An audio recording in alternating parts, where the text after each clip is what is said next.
창세기 27장입니다.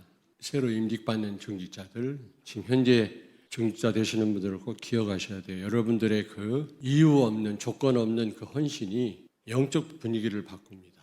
초대교회 왜 중직자를 세웠냐? 헌신하도록 하기 위해서. 결국 그겁니다.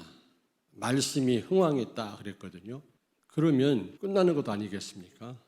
하나님 말씀에 성도들이 붙잡혔다. 그러면 가는 곳마다 현장을 살릴 수밖에 없는 겁니다. 그런데 어떻게 그런 분위기로 바꿨냐? 중직자들의 헌신 때문에. 생명건 헌신. 새로 또 일꾼 임명이 될 텐데 여러분이 조건 없이 헌신하셔야 됩니다. 중직자의 그 헌신이 교회 영적 분위기를 바꾼다는 사실 기억하셔야 돼요. 수없이 말씀드립니다만은 복음 각인돼야 돼요. 그래야 결정적인 순간에 우리가 실수하지 않습니다. 사단한테 속지 않습니다. 성령의 인도를 받을 수 있어요. 결정적인 순간. 그렇지 않으면 복음 아닌 게 나옵니다, 여러분. 결정적인 순간, 중요한 순간에. 그래서 계속 여러분이 말씀 따라 살아야 돼요. 예배에 성공하셔야 돼요. 저도 메신저고 담임 목사지만 우리 부목사님과 선교사님 메시지 듣고요. 나를 자신을 반성하게 되고 힘을 얻고 그런다니까요. 그런데 우리 성도들이 이런 말씀을 안 들으면 어떻게 살까? 이런 생각이 들더라고요. 하나님이 특별히 어떤 성도에게 은혜를 주시고 싶은데 그때 자리에 없어. 그러면 그 축복을 놓치는 거죠. 그러니까 언제 하나님이 우리에게 큰 은혜를 주실 줄 몰라요. 그러므로 교회가 정한 예배 시간에는 생을 걸고 나오셔야 됩니다. 그래서 계속 말씀 따라가고 예배 성공하셔야 됩니다.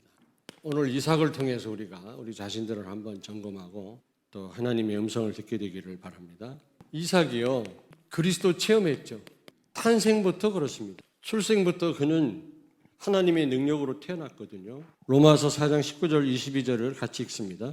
그가 100세나 되어 자기 몸이 죽은 것 같고 사라의 태가 죽은 것 같음을 알고도 믿음이 약하여지지 아니하고 믿음이 없어 하나님의 약속을 의심하지 않고 믿음으로 견고하여 헤어져서 하나님께 영광을 돌리며 21절 약속하신 그것을 또한 능히 이루실 줄을 확신하였으니 이게 이삭의 어머니 아버지의 믿음이거든요. 날 수 없는 상황에서 이삭을 낳았단 말이에요. 어떻게 여자가 90살에 애를 낳을 수 있습니까? 이게 불가능한 얘기거든요. 그러므로 하나님의 능력으로 그리스도의 능력으로 자기가 출생했음을 체험한 겁니다. 그리고 그는요 모리아 산에서 그리스도를 체험한 거 있죠. 창세기 22장 보니까 번제로 이삭을 바치라 그랬잖아요. 그런데 수양 때문에 살아나지 않았습니까? 수양이 대신 번제로 바쳐짐으로 이삭은 죽지 않아도 됐잖아요. 죽을 뻔하면서 그리스도를 깨달은 겁니다. 근데 저는 이번 메시지를 준비하면서 나는 죽을 뻔하면서 그리스도를 깨달아서 아마 이삭이 복음이 각인된 사람이 아니었나 생각했는데 그게 아닌 것 같아요. 인생 말년에 헤매는 거 보니까 각인된 건 아닌 것 같아요. 그리고 그의 와이프, 이삭의 와이프 리브가의 만남도요, 이것도요 완전 성령의 인도였습니다. 어쩌다 만난 게 아니고 간단하게 누구 소개해서 만난 게 아니라 아브라함의 하인이 먼 곳에 가서 전적인 하나님 인도 속에 이삭의 처가 되는 리브가를 만났고 결국 부부가 됐습니다마는 창세기 24장 51절을 찾습니다. 리브가가 당신 앞에 있으니 데리고 가서 여호와의 명령대로 그를 당신의 주인의 아들의 아내가 되게 하라. 아멘. 여러분, 하나님의 명령대로 하나님의 역사 속에서 완벽하게 만나진 겁니다. 그리스도를 체험한 겁니다. 그 결혼을 통해서 말이죠. 네 번째로 그는 창세기 26장 12절 14절 여기 보면 100배의 축복을 받았다. 1년 농사를 졌는데 100년 먹을 걸 거둬들였어요. 이게요 보통 축복이 아닙니다, 여러분. 이게 하나님의 역사 아니겠습니까? 이렇게 이삭은 일찍이 그리스도를 체험한 겁니다. 그런데 이 이삭이 실패하죠. 창세기 26장 7절에 보니까 그 가나안 땅에 기근이 오니까 자기 아버지도 애굽으로 내려갔잖아요. 아브라함도. 이삭도요. 먹고 살 길이 없으니까 애굽으로 내려가려다가 그랄이라는 지역으로. 거기서 블레셋 그 왕을 만난 겁니다. 근데 자기 와이프 리브가 또 예뻤나 봐요. 가문에 흐르는 저주는 그대로 흐르는 거예요. 자기 아내를 또 누이라고 속이잖아요. 자기 아내가 너무 예뻐갖고 자기 죽을까 봐. 아니 아무리 기근이 와도 가나안 땅에 있으면 하나님 책임질 텐데 자기 아버지는 애굽으로 피신했고 본인은 애굽으로 가려다 중간 그랄로 갔단 말이에요. 거기서 또 자기 와이프를 자기 아버지처럼 또 아내라고 말하지 못하고 누이라고 속인 겁니다. 자기 생명을 보존하려고. 처음부터 이게요, 성령의 인도를 못 받은 거예요. 아무리 기근이 오고 어려워도 가나안 땅에 있어야죠. 우리가 그리스도 안에 머물러야지. 그리스도 누려야지. 두 번째, 로마서 9장 12절 13절. 여러분 잘 아는 내용이지만 이 언약을 놓친 겁니다. 이삭이요. 태중에 이 쌍둥이 에서와 야곱이 있을 때 하나님이 그 어머니 리브가에게 주신 말씀이고 그 남편 이삭도 알고 있었을 거란 말이에요. 이 언약을 놓친 거예요. 같이 읽겠습니다. 리브가에게 이르시되 큰 자가 어린 자를 섬기리라 하셨나니 기록된 바 내가 야곱은 사랑하고 에서는 미워하였다 하신 것과 같으니라. 분명히 하나님이 이 언약을 주셨어요. 야곱을 선택했다. 이 언약을 놓쳐갖고요. 야곱이 받을 축복을 에서에게 주려고 했다니까 불가능한 일이지만 여러분 이게 얼마나 잘못된 겁니까? 그리고 세 번째로 눈이 어두웠다. 창세기 17장 1절 보겠습니다. 이삭이 나이가 많아 눈이 어두워 잘 보지 못하더니 맏 아들 에서를 불러 이르되 내 아들아 하매 그가 이르되 내가 여기 있나이다 하니. 아멘. 지금 농인 선교 대회였죠. 10일부터 어제까지. 핵심 때 말씀하시더라고. 이 장애라는 게 세상과 나를 차단시킨다는 거죠. 많은 불편이 따라온다는 겁니다. 그러나 정말 복음을 누리면 더 큰 것을 볼 수 있다는 거예요. 마찬가지예요. 실제 눈이 안 보인 거예요. 이삭이. 안 보인 것 때문에 복음을 놓친 거예요. 여러분 환경이 어려워서 복음을 놓쳐요. 상처 때문에 복음을 놓친다. 잘 나가다가도 어려운 환경 오면 복음을 놓쳐요. 결국은요 육안이 어두웠지만 영적으로 어두워진 거예요. 그러나 진짜 장애인이 정말 복음 누리면 삼위일체 하나님을 누리면 더 큰 걸 볼 수 있다고 그러죠. 몸이 성한 사람이 건강한 사람이 볼 수 없는 그것도 볼 수 있다고 하지 않습니까? 그러다 보니까 창세기 27장 41절에 보니까 가정에 파탄이 일어나요. 가정이 완전 다 깨져버려요. 창세기 27장 1절. 야곱은 저 외삼촌 라반 집으로 도망갔지요. 그 어머니 마음이 얼마나 상심이 크겠습니까? 마마보인데. 그리고 에서는요 동생 죽인다고 그러죠. 집이 완전히 풍기박산이 난 거예요. 부부가 서로 원망하겠죠. 당신 때문에 그래, 당신 때문에 그래. 왜 야곱이 받을 축복을 에서에게 주려고 그랬어? 가정이 완전 파탄 난 거예요. 완전 이삭이 실패한 겁니다.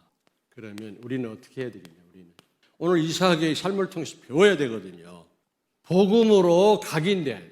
그리스도 체험하는 거 좋지만 정말 여러분 영혼 속에 그리스도가 각인돼요. 결정적인 순간 복음이 나옵니다. 끝까지 여러분 복음 누릴 수 있어야 돼요. 그러려면 각인돼야 돼요. 모리아 산에서 죽다 살아났잖아요. 그러면서 복음을 깨달았는데도 각인이 안 된 것 같아. 노년을 보니까. 갈라디아서 바울이 뭐라 그랬습니까? 너희가 성령으로 시작해서 성령으로 끝나지 아니하면 그것처럼 우리한테 손해가 없다는 겁니다. 여러분이 정말 이 예수가 그리스도 모든 문제 해결자 예수 안에 다 있다. 왕, 제사장, 선지자, 삼직을 갖고 오셔서 인생 모든 문제를 십자가에서 끝냈다. 이 언약으로 그분이 우리와 함께 계시고 성령으로 하늘 보좌의 축복을 누리게 하시고 시공간 초월의 역사로 함께 하신다. 이 언약을 가지고 여러분이 보지 않으면 여러분 어떻게 돼요? 너무 육신적으로 보여요. 다 무엇을 먹을까, 무엇을 마실까, 뭐가 좋을까, 맨 육신이라. 그래서 우리는 복음으로 봐야 돼요. 복음은 언약이죠. 하나님의 말씀. 말씀으로 모든 걸 보아야 영적인 눈이 열려요. 복음으로 봐야만 영적인 눈이 열린다고. 거기서 하나님의 계획이 보이고 거기서 하나님의 축복이 보이고요. 거기서 성령의 인도를 받게 되는 겁니다. 잘 나가다가도 복음 각인 안 되면 결정적인 순간에 무너져요. 더더군다나 문제 오고 어려움 오고 장애가 생기면 금방 육신으로 돌아가요. 그래서 우리는 끝까지 복음이어야 돼요. 끝까지. 그렇다면 끝까지 강단 말씀 따라가야 돼요. 본부 말씀 너무너무 중요합니다. 여러분 그 흐름을 타셔야 돼요. 그러나 실제 여러분에게 해당되는 말씀은 강단 말씀. 여기에 생을 걸어야 돼요. 복음으로 볼 때만 제대로 영적인 사실이 보여져요. 사실을 또 보면서 진실을 보고 그 뒤에 더 넘어서 영적인 것을 볼 수 있어요. 결론입니다. 여러분이 정말 그리스도 누릴 때 육신적인 것을 넘을 수 있어요. 여러분이 그리스도를 누리면 영적인 사실을 볼 뿐만 아니라 먹는 거, 입는 거, 해야 될 거, 가진 거 다 넘어설 수 있어요. 그렇지 않으면 육신적인 것에 사로잡혀요. 그럼 우리는 어쨌든 예배 속에 있어야 돼요. 말씀 속에 있어야 돼요. 각인이 안 바꿔진다면 어쨌든 이 흐름 속에, 성령의 인도 속에 있어야 돼요. 그렇지 않으면 육신적인 걸 못 넘어서. 그래서 또 얘기합니다. 끝까지 그리스도여야 돼요. 디모데후서 4장 7절, 바울은 달려갈 길 다 달려가 생명의 멸류관을 받았을 거라고 고백을 합니다. 여러분, 나는 선한 싸움을 싸우고 나의 달려갈 길을 마치고 믿음을 지켰으니 8절, 이제후로는 나를 위하여 의의 멸류관이 예비되었으므로 주 곧 의로우신 재판장이 그날에 내게 주실 것이며 내게만 아니라 주의 나타나심을 사모하는 모든 자에게 도니라. 아멘. 바울은 끝까지 선한 싸움, 달려갈 길 다 끝까지 그리스도였어요. 무슨 얘기인지 아시겠습니까? 끝까지 그리스도이기를 바랍니다. 아멘. 기도하겠습니다. 살아계신 하나님, 오늘 이삭을 통해서 우리 자신들을 살필 수 있는 시간 주신 것을 감사합니다. 우리가 사람들 간에 말이 통하지 않고 해외에 나가서 어려운 일을 당했을 때 서로 언어가 통하지 않고 우리가 내 뜻을 전달하지 못하고 다른 중요한 정보를 듣지 못한다면 얼마나 답답하겠습니까? 우리 인생 사는 동안 하나님이 아니고는 해결할 수 없는 문제들이 많이 우리에게 밀려올 텐데 하나님의 말씀 음성이 없다면 우리가 어떻게 살겠습니까? 오직 강단 말씀 끝까지 따라가게 해주시고 오직 그리스도 되게 하시고 끝까지 그리스도 되게 하시고 우리 렘넌트들은 어릴 때부터 그리스도로 각인되어져서 이삭과 같은 그런 실수를 반복하지 않도록 하나님의 은혜를 주시옵소서. 예수님 거룩하신 이름으로 기도합나이다. 아멘.